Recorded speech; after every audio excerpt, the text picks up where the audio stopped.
وہ علاقہ میرے خیال کے مطابق مغرب میں 40 سے 50 کلومیٹر کی دوری پر ہوگا۔ خاور نے کچھ سوچتے ہوئے اپنے ہونٹ کھینچ لیے۔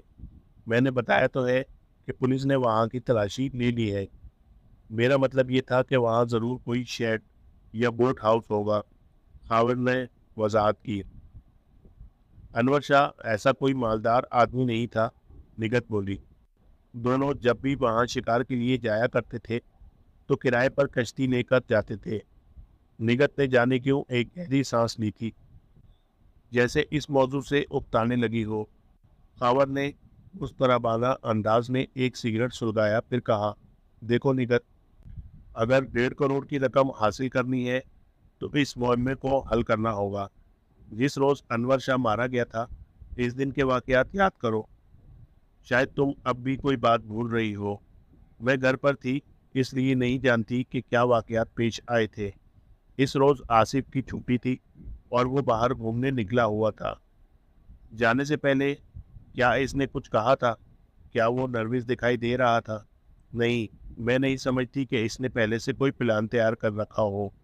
اچانک ہی جب انور اتنی رقم کے ساتھ کار میں بیٹھا ہو تو یقیناً اس وقت ہی اس کے ذہن میں کوئی منصوبہ تشکیل پایا ہوگا، مگر لوگوں کا تو یہی خیال ہے کہ عاصم نے پہلے سے منصوبہ بنا رکھا تھا، کیونکہ گہری دوستی کے سبب اس کو یہ معلوم ہی تھا کہ انور اس روز بینک سے اپنے دفتر کے تمام ملازمین کی تنخواہ نکلوا کر لاتا ہے۔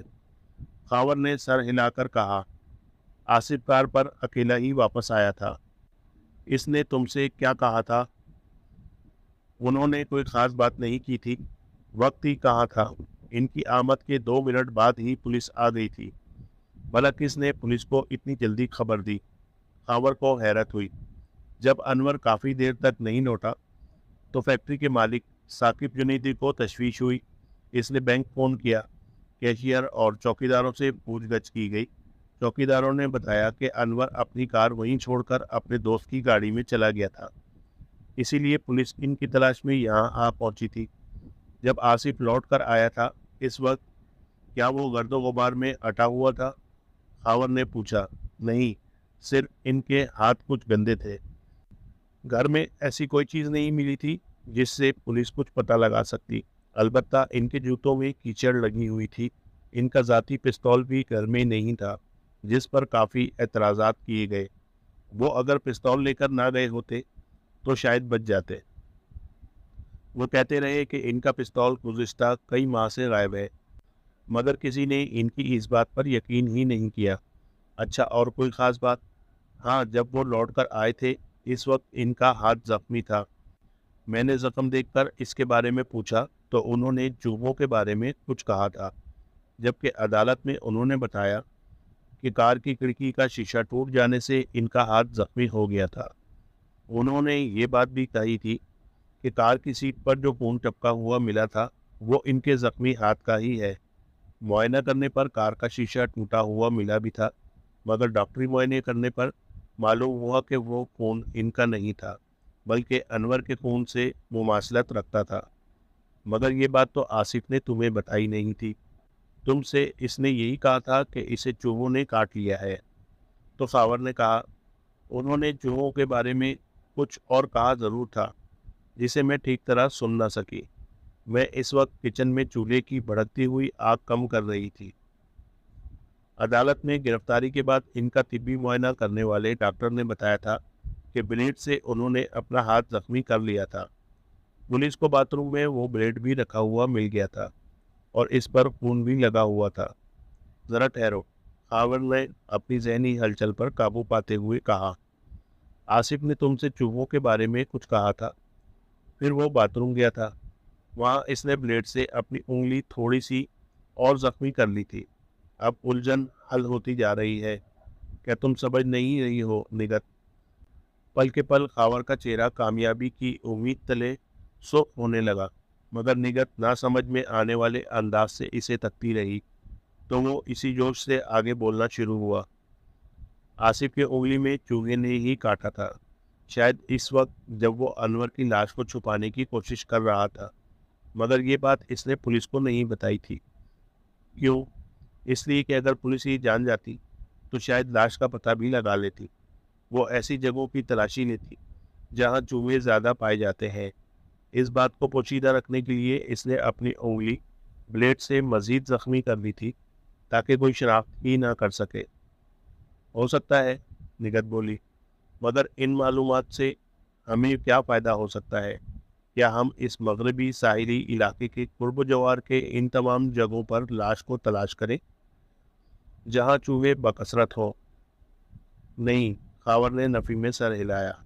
ابھی تم نے بتایا تھا کہ آصف اور انور کشتی کرائے پر لیا کرتے تھے۔ وہ کن لوگوں سے کشتی کرائے پر لیا کرتے تھے اور کشتی کو کہاں کھڑا کرتے تھے یہ معلوم ہے تمہیں؟ ایک بوٹ ہاؤس میں۔ جن کا بوٹ ہاؤس ہے، کیا اس روز وہ وہاں تھے؟ نہیں، وہ بوٹ ایک مقامی ذمہ دار کی تھی اور انہی کا بوٹ ہاؤس بھی ہے۔ انور کی موت سے 2 ہفتے پہلے ایک روڈ ایکسیڈنٹ میں ان کی موت واقع ہو گئی تھی۔ یہ بات آصف کو معلوم تھی؟ انہوں نے ہی یہ بات مجھے بتائی تھی۔ نگت کی آواز کچھ بھرا اٹھی۔ ان دنوں مچھلی کا شکار کا بھی موسم نہیں تھا۔ آج کل اس بوٹ ہاؤس میں کون رہتا ہے؟ کوئی نہیں، ذمہ دار سائیں رکیوں کا کوئی وارث نہیں تھا۔ گورنمنٹ نے ابھی تک ان کی جائیداد فروغ نہیں کی ہے۔ یہی حال انور شاہ کی جائیداد کا ہے، کیونکہ اس کا بھی کوئی وارث نہیں ہے۔ میں وہاں جانے کے پلان پر سنجیدگی سے غور کرنے لگا ہوں۔ بلاخر خاور نے متقی لہجے میں کہا۔ نگت اس کی طرف تکتی رہی۔ اور تم بھی میرے ساتھ چلو گی؟ دوستی اور تعلق داری اپنی جگہ، مگر جہاں پیسوں کا معاملہ ہو وہاں بات صاف رہنی چاہیے۔ بلکہ ہو سکتا ہے کہ میں رقم تقسیم کرنے کی ضرورت ہی نہ پڑے، کیونکہ خاور نے اس کی طرف پیار بھری نظروں سے دیکھتے ہوئے دانستہ اپنا جملہ ادھورا چھوڑ دیا، اور نگت کا چہرہ شرم سے سرخ ہونے لگا۔ وہ اس کا اشارہ سمجھ رہی تھی، جبکہ اس کی نیت میں کیا تھا وہ نہیں جانتی تھی۔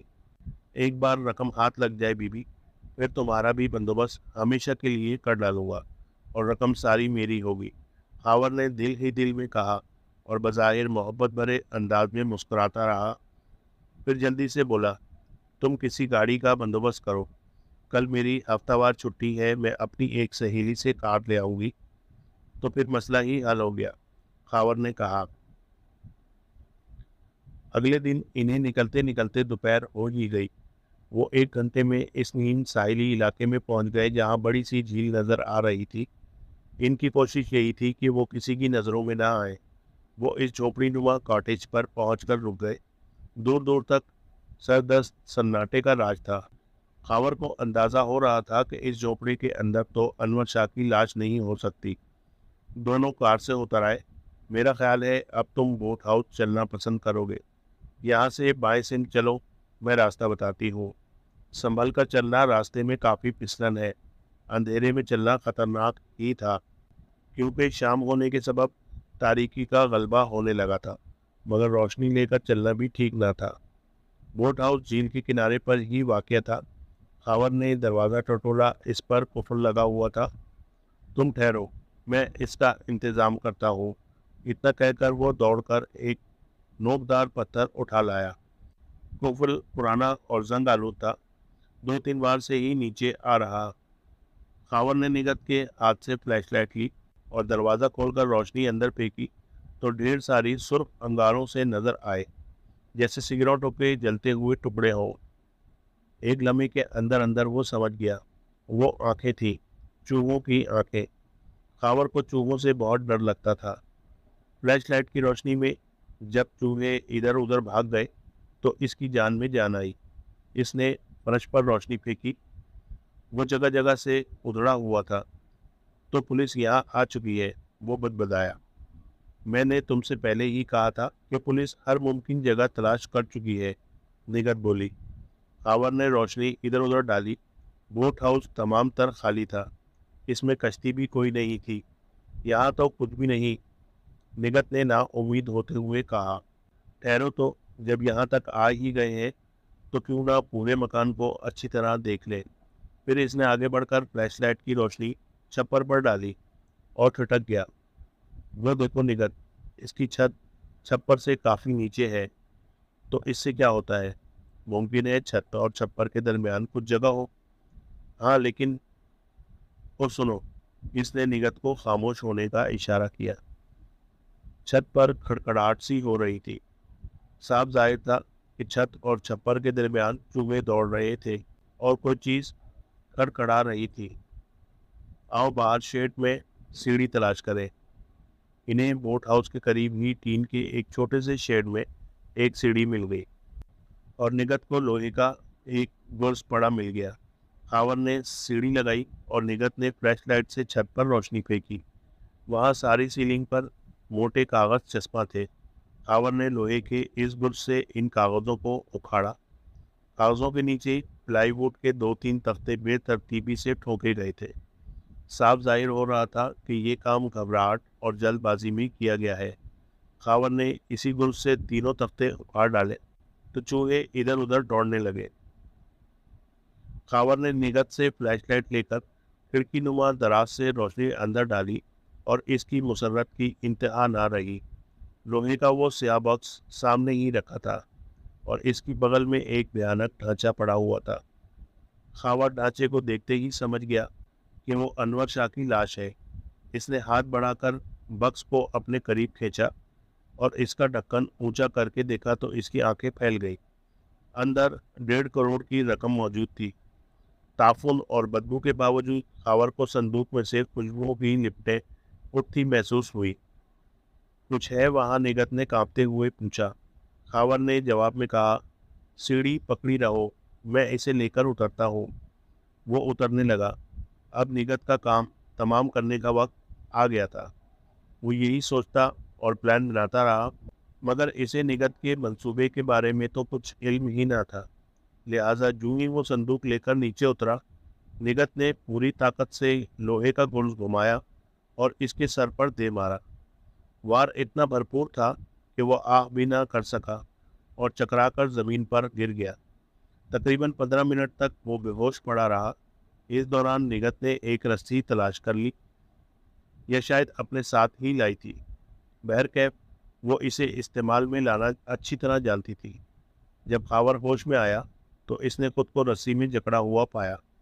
نگت نے اس کا منہ رومال سے کس کے باندھ دیا تھا۔ وہ فرش پر بے حس و حرکت پڑا دیکھتا رہا۔ نگت نے بکس کھول کر دیکھا اور ایک کہکہا لگا کر ہنس پڑی۔ فلیش لائٹ فرش پر پڑی ہوئی تھی۔ اس کی روشنی میں خاور کو اس کا چہرہ صاف نظر آ رہا تھا۔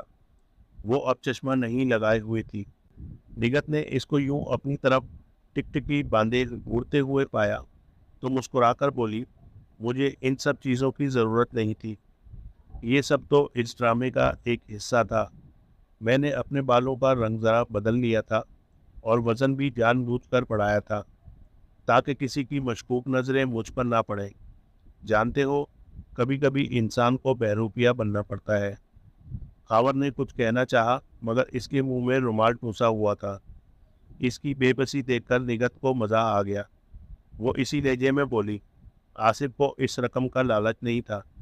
اصل بات یہ ہے کہ انور شاہ کے ساتھ میرے تعلقات تھے۔ ہم دونوں تقریباً 6 ماہ سے آصف کی آنکھوں میں دھول جھونکتے رہے تھے۔ مجھے معلوم نہیں کہ آصف کے کانوں تک یہ بات کس طرح پہنچی۔ بہرحال اسے مجھ پر شک ہو گیا تھا اور وہ مجھ پر کڑی نظر رکھنے لگا۔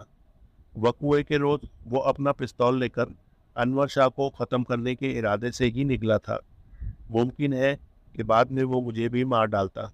اس رقم کے بارے میں تو اس وقت تک اسے کچھ بھی معلوم نہیں تھا، مگر یہ بات وہ اچھی طرح جانتا تھا کہ تنخواہ کی تقسیم کے روز انور شاہ بآسانی بینک میں مل سکتا تھا۔ میرا خیال ہے کہ وہ انور کو بے ہوش کر کے یہاں لایا تھا۔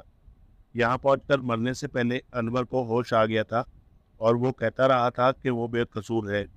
واپس پہنچ کر آصف نے ہی یہ بات مجھے بتائی تھی، مگر اس سے مجھے یہ پوچھنے کا موقع ہی نہیں ملا تھا کہ اس نے انور شاہ کی لاش کہاں ٹھکانے لگائی ہے۔ میں اس سے پوچھنا چاہتی تھی کہ اچانک پولیس آ گئی اور ہمارے مکان کو گھیرے میں لے لیا۔ اس کی گرفتاری کے بعد بھی مجھے ایسا کوئی موقع نہ ملا کہ میں اس سے اس رقم کے بارے میں پوچھ سکتی، اور میرا نہیں خیال کہ میری اور انور کی حقیقت جان لینے کے بعد وہ مجھے کچھ بتاتا بھی۔ خیر، اب میرے لیے یہی ایک راستہ تھا کہ میں آصف یا اس کے کسی ساتھی کی رہائی کا انتظار کروں